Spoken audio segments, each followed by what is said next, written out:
Assalamu alaikum everyone and welcome back. Inshallah, may Allah bless this gathering and may we connect with the beautiful names of Allah. This series we have been trying to discover and the ways how to connect with Allah's beautiful name and how to see them in our lives um, and how to use them to be in His presence always. So we first of all we took the name of Allah Ar-Rab, which has so many meanings within it and so many ways to connect through that name. And there are so many things in it that it has so many other names within Ar-Rab. And we had like almost I think 8-9 series on Ar-Rab, and we'll keep on discovering that inshallah and keep connecting through that name. And today Mariam chose this name Ash-Shafi, so that we will discover this name and use it to connect and have a better understanding. And this is because we are also this month we'll be doing in the coming month a series on Litarafu about healing and how to be mindful when you are sick and how to connect it your sickness and how does it take you back to Allah. So Mariam, inshallah, you can start. And we had shared this document with you all. I hope you have it, but it will have it on the screen. And Mariam will take us through this, and inshallah, may we all benefit from it. Ameen. Bismillah. So this week we are going to talk about name of Allah, Ash-Shafi, the one who cures, or the healer. I'm going to read, and then in between I'll stop and share examples, and then I will include you so you can share your examples and the manifestations of the beautiful name of Allah, Ash-Shafi, in the month of Ramadan. Allah, the Almighty, created man.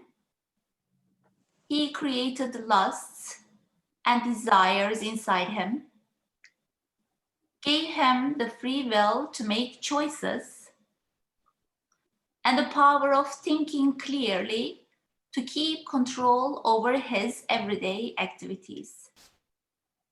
He sent for him the Islamic law, which is Sharia, so that he can differentiate between what is halal, permissible, and what is haram, forbidden in Islam.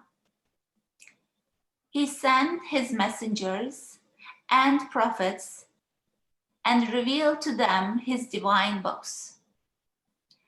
Nevertheless, man turned away, driven by his lusts and whims, without knowledge or guidance, or a book that enlightens his way.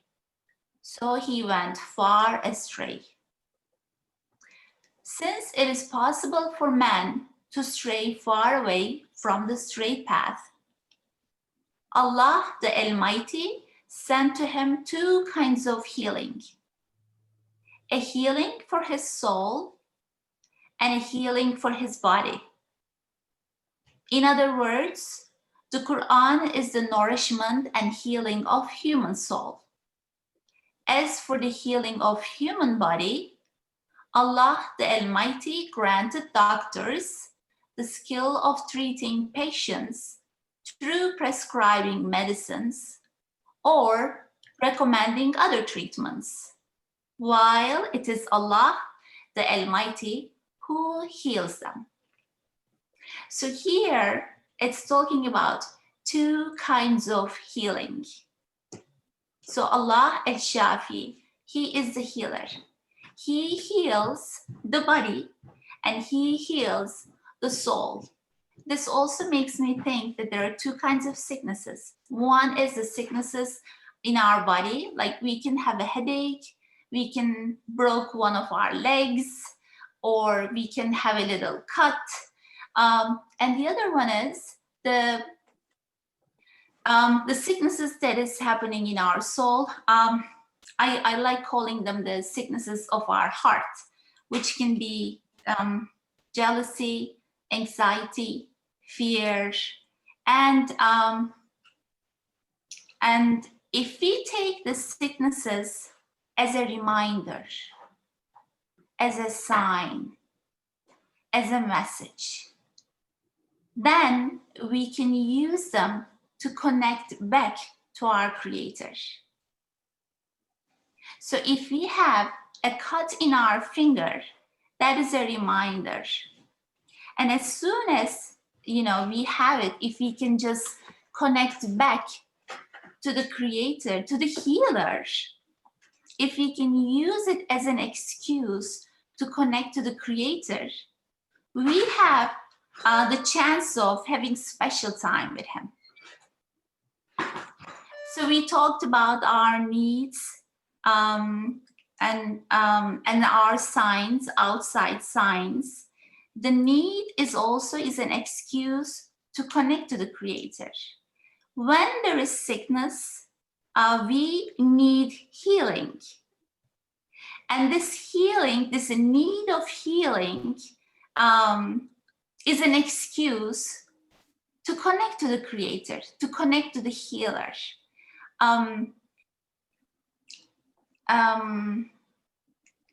So let's give it an easy example. Let's say I have a headache, I have migraines. So sometimes, I need to take a medicine as soon as I notice it.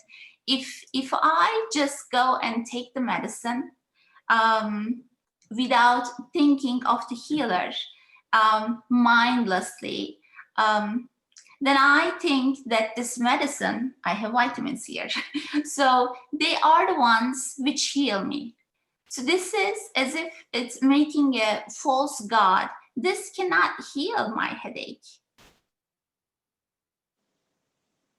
I need to take it. It's an excuse, but this cannot heal my headache. So while I'm taking the medicine, if I also take this as an excuse to connect to the Creator, I will enjoy the healer's company. And also, while I'm enjoying the healer's company, he is going to heal me. This is true for the healing of the body. So that's why whatever sicknesses we have, we go to doctors. We have Ahsen here, Ziba here, they're all doctors. So they prescribe you a medicine and you take the medicine. And while taking the medicine, I like what Ziba has taught me. She says, Ash-Shafi, El-Kafi, when she is taking the medicine. And this is a reminder. This is a reminder of who the healer is.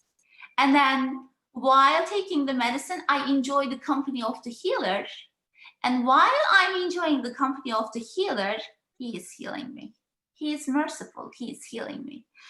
So Ziba mentioned that this month is a healing month. So we don't only have sicknesses of our body, we also have the sicknesses in our heart. And I like calling them the negative feelings. We all have negative feelings, not time to time, but many times. It's good to stop and listen to your feelings. You can do it right now. How do you feel right now?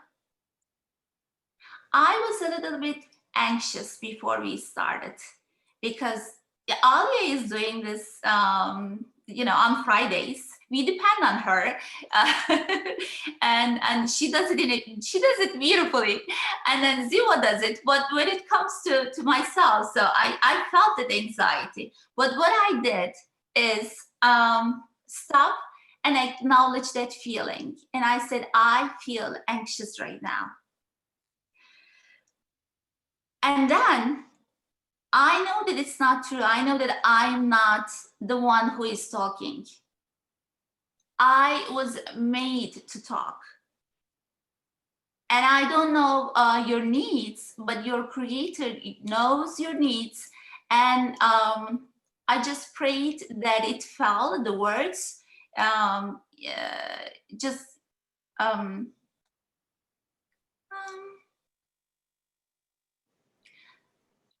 the words come through my mouth and flow through you. Flow through. Thank you for the word. Yeah, they flow through me. And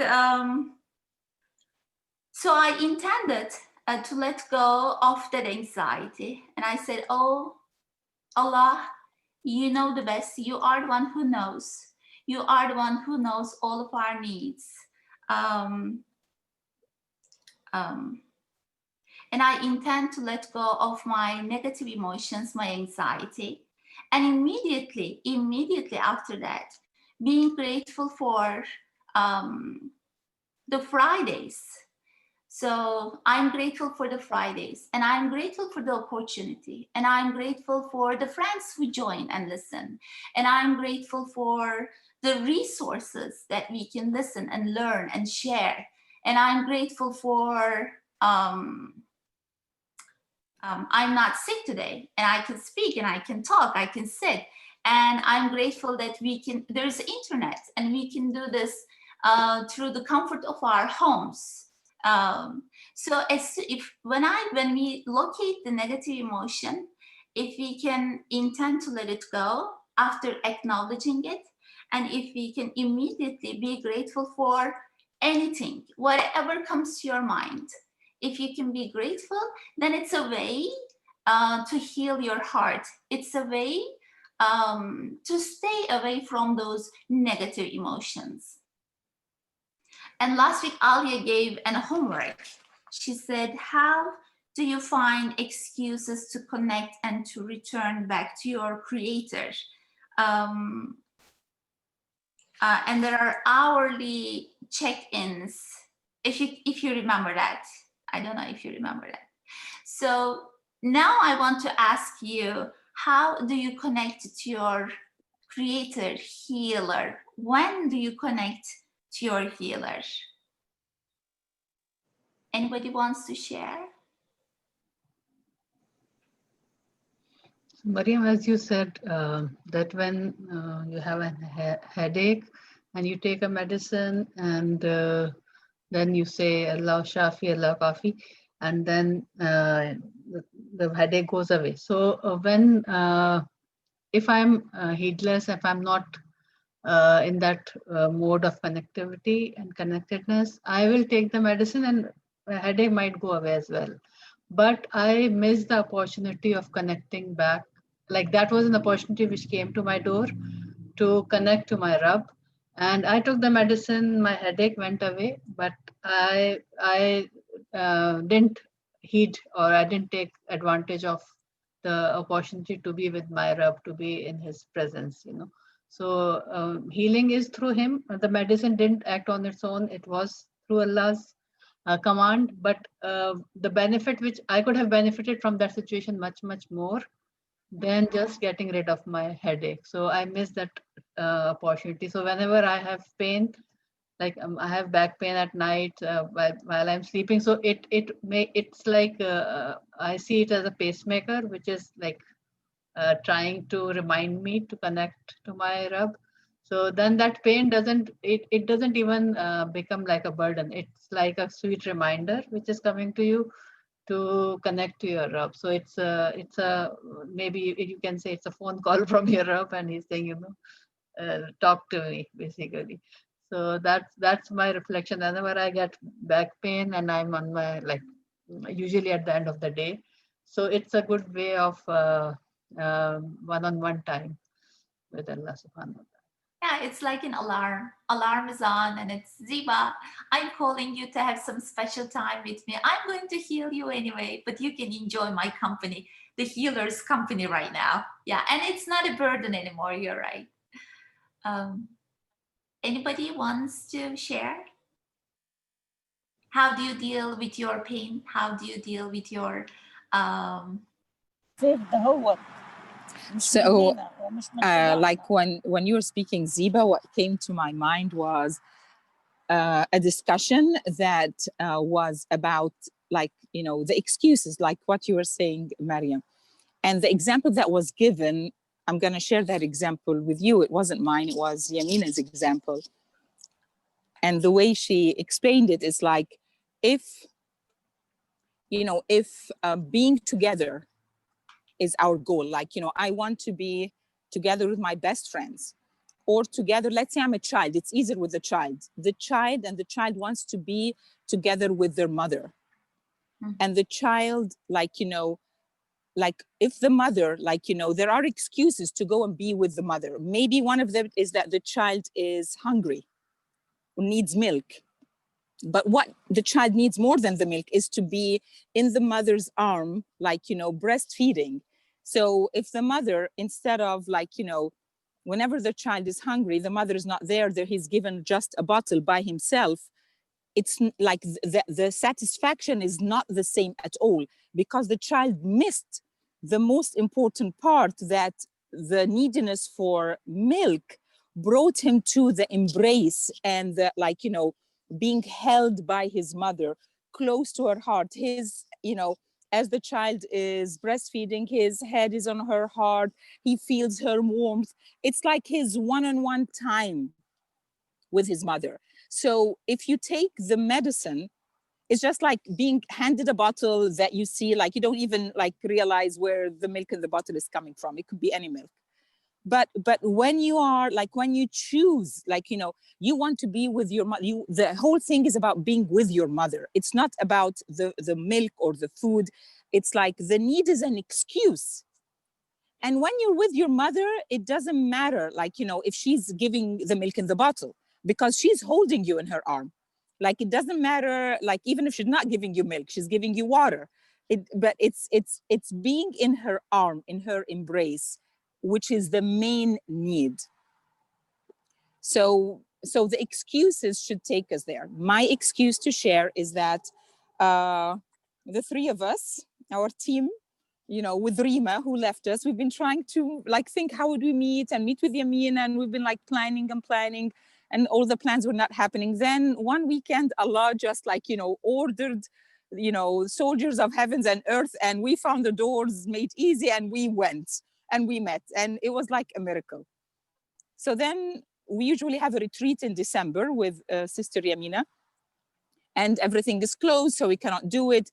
And then we have the same need to meet, and then we are trying to do the details, and it's not working, became more complicated. Every time we think about something else comes up. If it's the distance is okay, the days are not okay. If the days are okay, the place is not, And then at the end I thought, okay, you know what, Ya Allah, like, you made it happen. This was my excuse to come back. The first time, let me see how you're gonna make it happen this time, either in this time or a time better than this. So my excuse to come back, and like, I felt like this irritation inside me. It's like, this is working, but then this is not working. And like every time we try to make one thing work, the other doesn't work.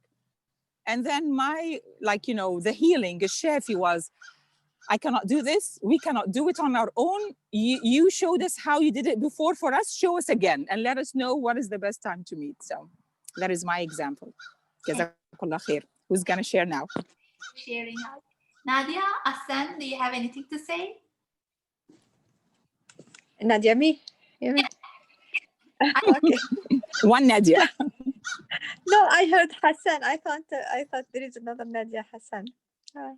Anyway, for me, each time I am sick, I always call Allah. I am very clingy. Always make dua, read some ayat on water and drink them, read on my, I always read. But in that way, that asking Allah, please, Allah, heal me, heal me. But as you said, as the example of the baby, how he needs his mom's warmth more than the milk or whatever she's giving him. So the call for Allah's help is in that way. Even if you take medicine, you are sick, you get better, you don't get better, but the main thing is all the time calling Allah for help, or calling Allah's name all the time, the Shafi, especially when I am sick. Thank you. Thank you for sharing, Nadia. You're welcome. So if we don't have any more shares, I'll go ahead and read the rest of the document. Please, we encourage everyone to participate. If you have anything to say, please, inshallah, come. Hey, and Feel free to I share. was also thinking about this whole coronavirus situation. We always rely on like, okay, immunization is going to be found, some treatments are found and everything. And then we started hearing a lot more from our relatives from like Turkey, our friends, some of them being really sick. We even heard someone's being, they died. Some of them are, okay, they're passing it through easily. We say, okay, that has a good immune system, that had another sickness, but everything is like there are reasons. We have to look at the big picture, like our Shafi Allah, our Rab actually treats every individual specially. He gives everyone a special exam to pass through. So he decides who is going to die, who's going to get what exam. So we should always look from the big picture and always connect from that through our Rab and Shafi. So there is mercy in the sickness. We need to look at the mercy in the sickness. You're right. So And through sickness, if that sickness is bringing you closer to Allah, then I think it's a gift. It's not an exam. We usually see it as an exam, but because death is there, I don't know if I'll die today or tomorrow or the next moment. So death is there, but if that illness serve the purpose of bringing you closer to Allah, then I think it's not an exam. It's not. It's a blessing that Allah took hold of your hand and brought you closer to Him through that opportunity. Yeah, So, maybe I chose the wrong word. I wanted to say like an opportunity to connect to God. You pass it or fail. If you think about and connect with Allah, you pass. I tried to say that. Just today, MashaAllah. There's no wrong words. It just flows. And so everyone share, there's no wrong words. Don't worry. We understand what you say. We're just trying to say it again and again to ourselves, because when we say it again, it's like learning to drive and having a license, but never driving. You won't drive well. But every time we say it again, we repeat it again, we say it with a different image, with a different story. That's why we want to share, because each one of you, when you share, Allah gives through you a unique way of sharing that makes driving easier. It's like, we all are driving together. So when any one of us is driving, it's like we're all driving together. So we're learning how to drive, how to see God, how to be in His presence. So there's no right and wrong. We're all trying to drive and we're all learning how to come closer. That's the goal. Bismillah. so another example from my end is, so when we are hungry, we know that we are going to eat some food. So it is coming, it is on the way. That's why we are hungry. And it's good to feel hungry, because then you enjoy the food more. So I take sickness the same way. So if there is sickness, which means that there is healing. Healing is also coming. And so when I started looking at things that way,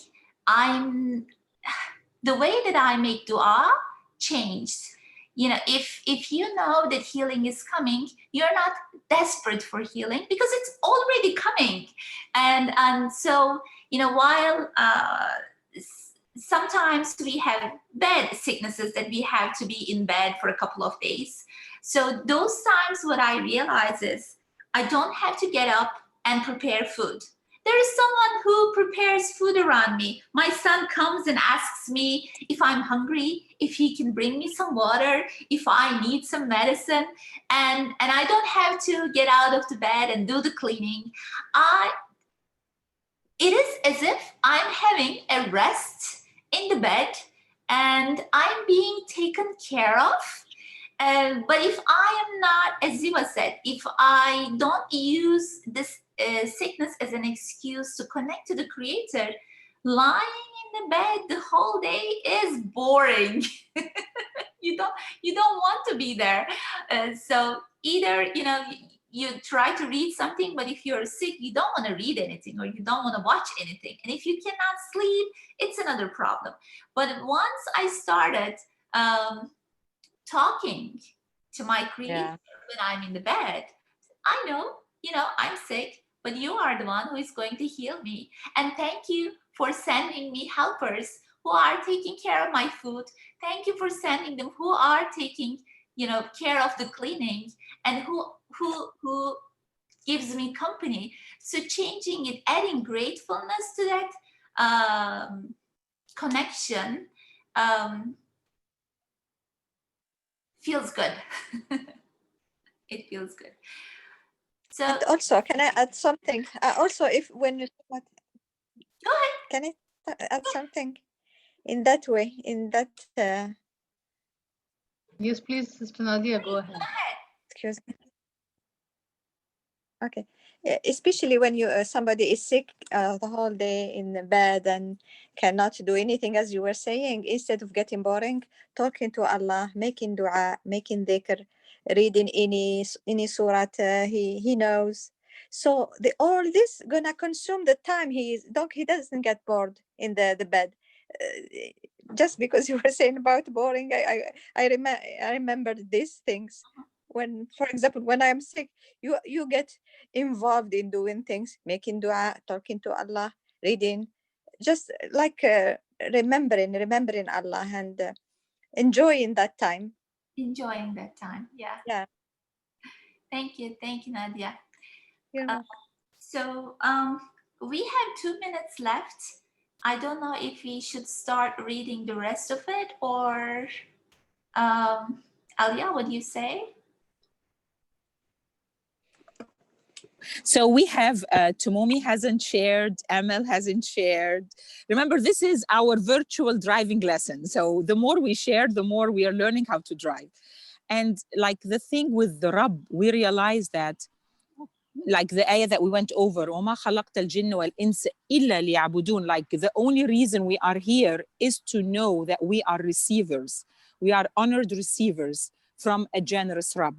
So like if we, like what we're trying to do is to see everything as like in that glasses, that everything is created for us to be an excuse to connect us back, to remind us that we are receiving, that we have a generous, all-knowing, like healing, all seeing, all powerful, Rabb, giver, protector, and we are the dignified, honored, like, guests, receiving guests. So, okay, with that, let's hear more sharings. Timomi, you have something? Your eyes look like you're thinking about something. I have something, Alia. Assalamu alaikum. Alaikum assalam. Go ahead, Rima. Yeah.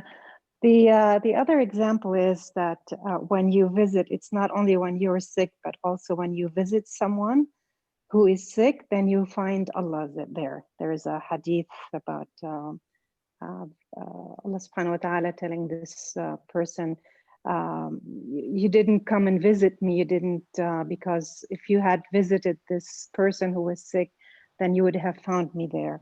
So this is another connection. It's not just about you, it's about other people, which gives mercy, rahmah to other, between each other. So just wanted to mention that thing.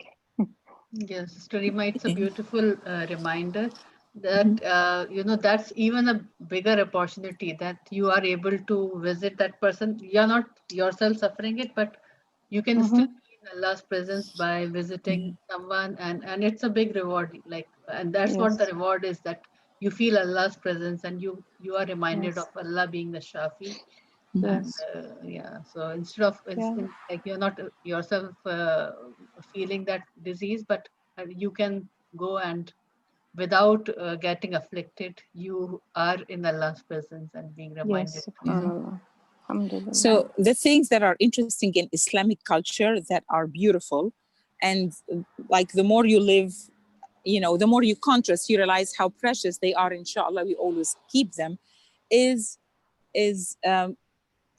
several like practices and concepts. This is one of them, which is visiting the sick.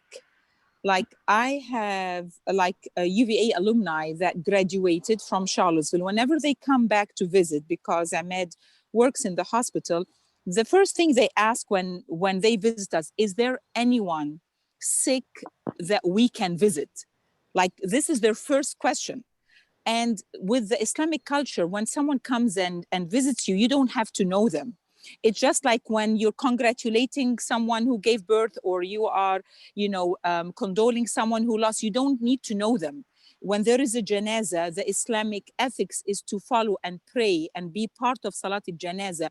Even if you've never ever, like it was this city that you are passing through in Haram, in Mecca, like, you know, you people from across the world, it's part of your Islamic ethics to be in their janazah prayer. Even if you were not in the janazah, there's Salat al-Ghaib. You can pray even in a different country for those that passed away. Sickness is one of those things that you don't need to know the person.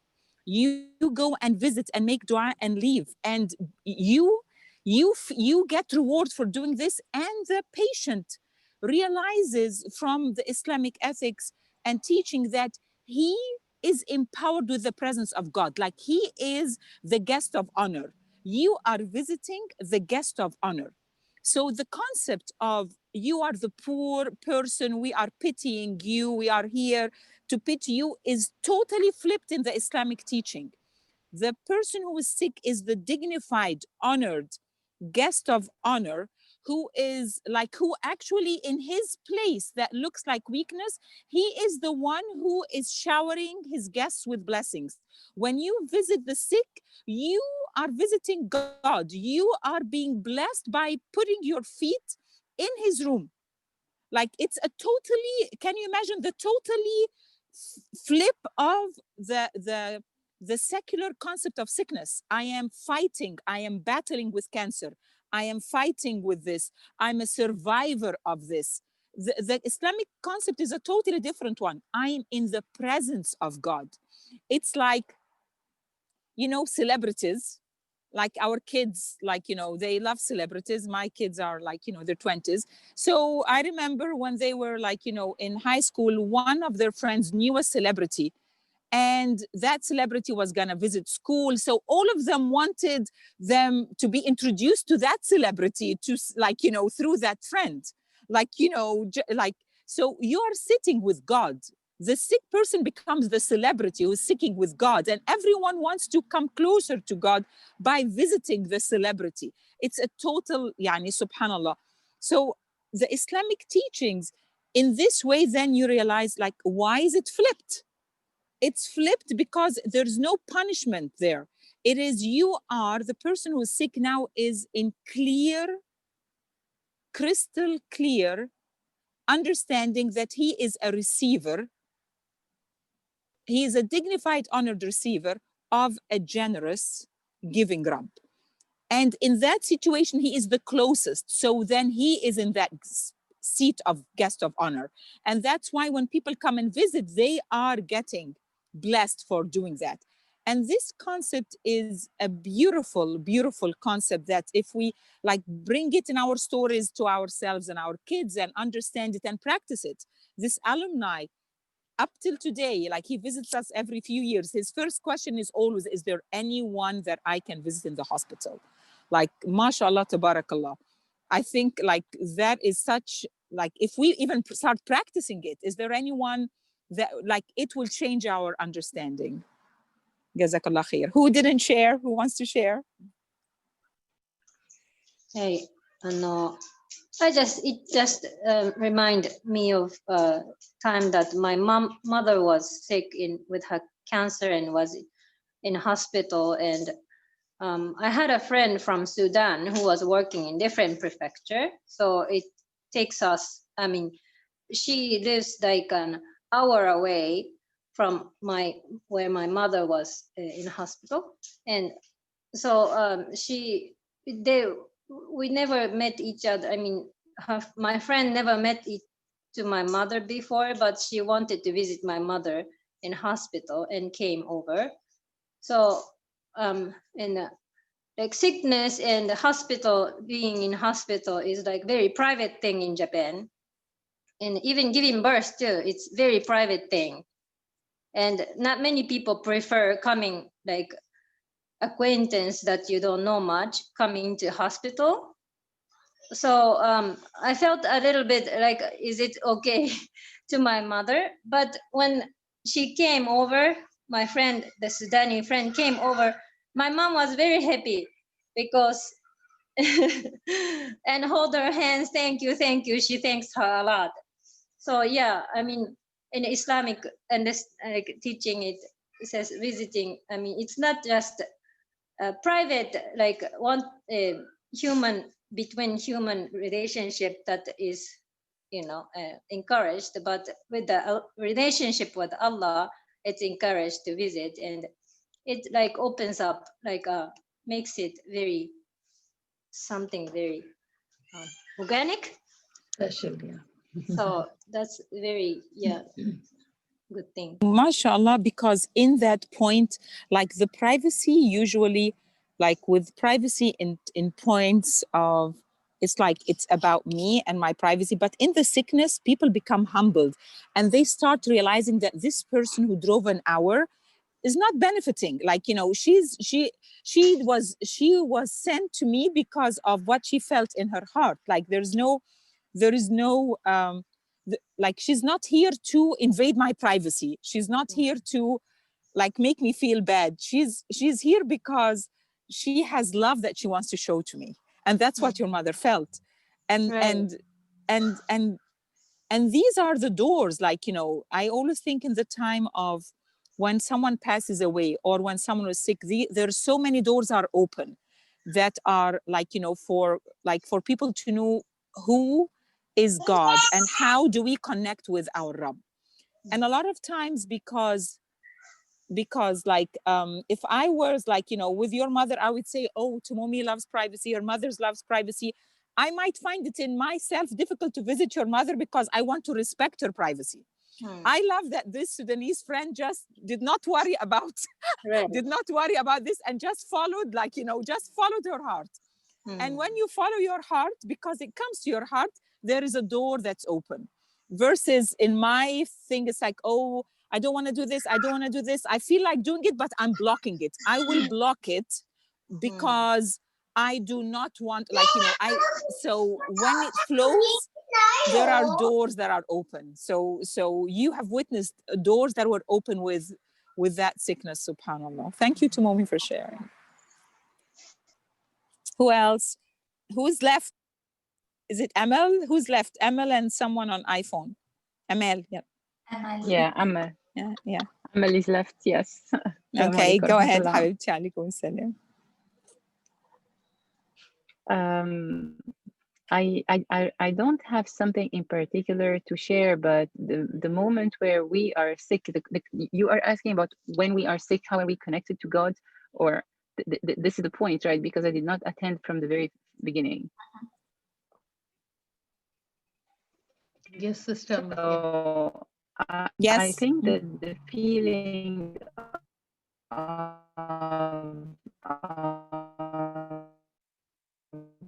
Yeah. Connection is. Your voice is breaking, sister. But I think you're on phone. Yeah, I feel like being sick makes you, as you said, no matter what, we understand that when driving, this is why most of the. Hello? Assalamu alaikum. We can hear Yes, you. yes. Hello? Yeah, please go ahead. Yeah, I mean that the because of the disease makes us feel happy. So this makes us closer and appreciating more what he gave us.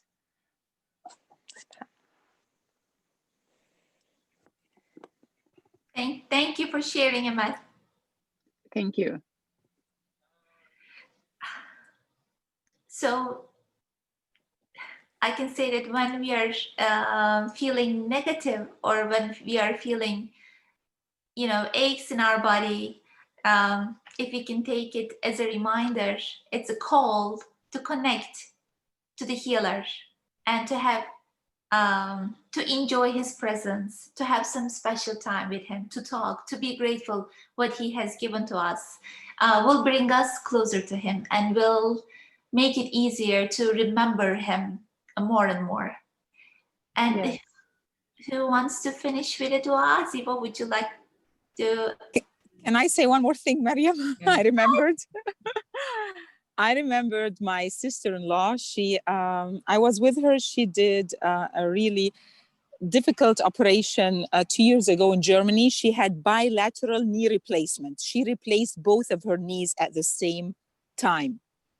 And she did it like with a very, like, in one of the best hospitals there and with one of the best surgeons. But everyone who was on the, like, except the doctor, except the surgeon, kept telling her, like, what is wrong with you? No one does two knees in one time. Like, you should have done one and waited. And so alhamdulillah, it was difficult, but I've witnessed like her healing process, and part of her healing process was speaking to her new knees. Like she would speak to each of those new knees and say, like, I welcome you, like, to my body, you are a gift from God. Like, I have, my my knees that I were born with were worn out, and you are a gift, and I appreciate those that were worn out. May Allah give them and give me the barakah of what they have done with me. So she would talk to her. She was in such pain, and then we would joke because she was in so much pain, so we gave each knee a name. We'll talk to this knee, and then we say this knee is a little bit jealous because we didn't talk to it as much as we talked to the other one. Oh my And God. and we were always saying, like, God has chosen you. You're made out of metal, but God has this metal, سخر سبحان الذي سخر لنا هذا وما كنا له مقرنين, that we say when we ride the car. We kept speaking to those metals and saying, like, God made you into, like, from metal that comes actually, like iron comes from the sky, but like, these metals, they're very high endurance metals that are done, and he put you, so you're chosen for me, and you are Abdullah, I'm Abdullah. So, like, so it was like, and that talking with those new visitors in her body, like, that was like, we found that to be the only way that we can, like, because when she's in pain, I was in pain because her face is going like this, and my heart is going with her face like this. So once we did that, like, after a while, she stopped, like, her face relaxed, like, you could see that it's, she was like welcoming, like speaking to them, saying, yes, now you cannot bend all the way, we're working on this together, Allah will make it easier, you will bend, I will be able to accommodate you. So I thought, like, the time I spent with her was for me also very connecting, like, through her pain and her healing. It was like a very connecting time for me. And like, even speaking to metal, like, speaking to before her surgery, she was like speaking to her born with knees and saying, I thank you, I thank God for you, you're gonna be leaving me, we'll meet again. It brings tears to my eyes now. Like, but you've done your job, I'm so thankful. So it was so beautiful. Like, now as you're speaking, I forgot all about this. Now I just remembered it all now. So subhanallah, it was a beautiful connection time for her and for me.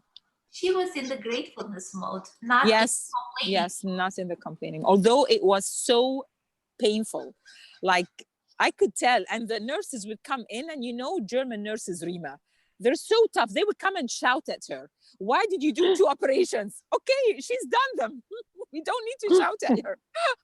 But they would shout at her, and the physical therapist would shout at her, why did you do 2 at the same time? It's done. Like, what can I do now? So but alhamdulillah, it was her mode of gratitude to what is leaving her, and the mode of gratitude for what's coming in, and saying, like, I love the Prophet ﷺ looking at the moon and saying, Rabbi wa Rabbukallah, my Lord, my Rabb, and your Rabb is God. So she was speaking to her pieces, whether they're metal or natural, saying, your Rabb and my Rabb is the same. Like, that's so sweet. Like, subhanallah. Jazakallah khair, Mariam. You brought so much beauty to this beautiful day, mashallah. Thank you. Yeah, mashallah, thank you, Alia. This is so deep. You brought so much depth. I never heard of such a connection and relationship with God this way, but it's really amazing, and I appreciate you shared it. May Allah bring us all a connection that's so deep whenever we are, all the time, not whenever we need in it, all the time, inshallah. Our guys all the time, inshallah. Ameen, ya Rabbi. Ameen. Sister Alia, you can continue with the dua. No, Ziba, your time, Ziba. Alhamdulillah Rabbil Alameen. Ar-Rahman Ar-Rahim. Maliki Yawmiddin. إياك نعبد وإياك نستعين اهدنا الصراط المستقيم صراط الذين أنعمت عليهم غير المغضوب عليهم ولا الضالين آمين. Allah, we thank you for the opportunity you sent our way to be together and to connect with your name, beautiful names, and may we all always be in his presence through different names which we encounter in our life, and may Allah make us of those who are always in his presence and don't go into the mode of heedlessness. We are always may he send us messages and messengers to take us out of that mode immediately before it's too late. So we just make this dua, subhanakallahumma wa bihamdik. Allah, you are perfect, and every time we go into that mode, we seek forgiveness for those times, and we seek your help to be in your presence. Allahumma aini ala zikrika wa shukrika wa husni ibadatik. Ameen. Jazakumullah khairan. Jazakumullah khairan, all of Thank you, you. Alia. Yeah. Okay. Thank you, Mariam. Rima, don't go. I Yes. just want you to meet Mama. So, yeah, so just wait a little bit, inshallah. Good to see you